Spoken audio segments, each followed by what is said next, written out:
basically what I did was take the piece off here,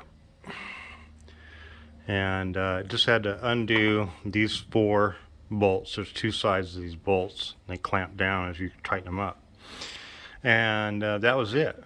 So this came off really easy. I did have to take the pedal off to get that sprocket on. It just wouldn't, it almost fit, but it didn't quite do it.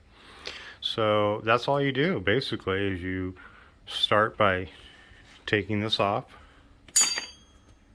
and then of course you got to line up there's a little bushing in there too, and you got to line those up. It's no big deal. And then put the pedal back on, obviously, and get going. So I'm doing like a bike tour in the Angeles National Forest here in a couple weeks, and on Highway 2, and there's a lot of uphill and downhill. So that's all paved, but it's a lot of uphill and downhill, and it's at elevation minimum 7,000 feet. So this should help out a lot. I'll do a further report, but this is what I wish these bikes had. I wish these had a front derailleur, and that you could really get a climbing gear. This is what I always wanted for this bike, is have a climbing gear.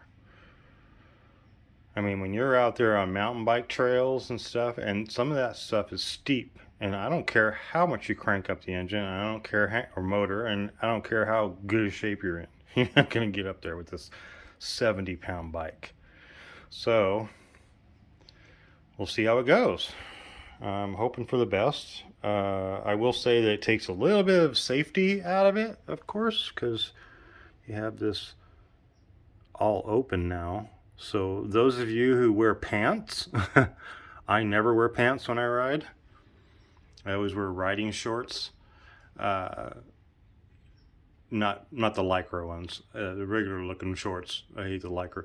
But anyway, I wear shorts, so it's not a real big deal. But there's a little bit of a safety factor you're taking out here.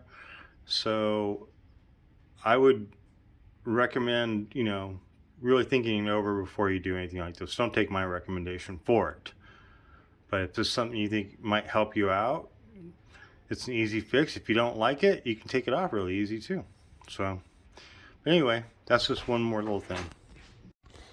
I didn't mention one thing, and the one thing is, it's kind of funky, is there's no front derailleur, so you've got to do it by hand.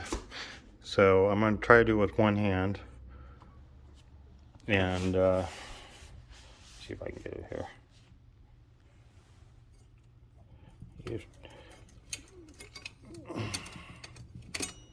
Do it like that, and boom, you're on the other sprocket. So actually, there we go. So it's a little bit of a pain in the butt, not much. I mean, it will go on pretty easily.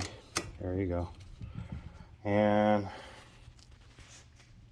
that's it. So if you're coming up to the big hills, you guys stop and switch it over. But if you're wearing gloves, it's no big deal. Not getting your hands all dirty and everything. But anyway, that's one thing I forgot to tell you. You have to switch it with your hands.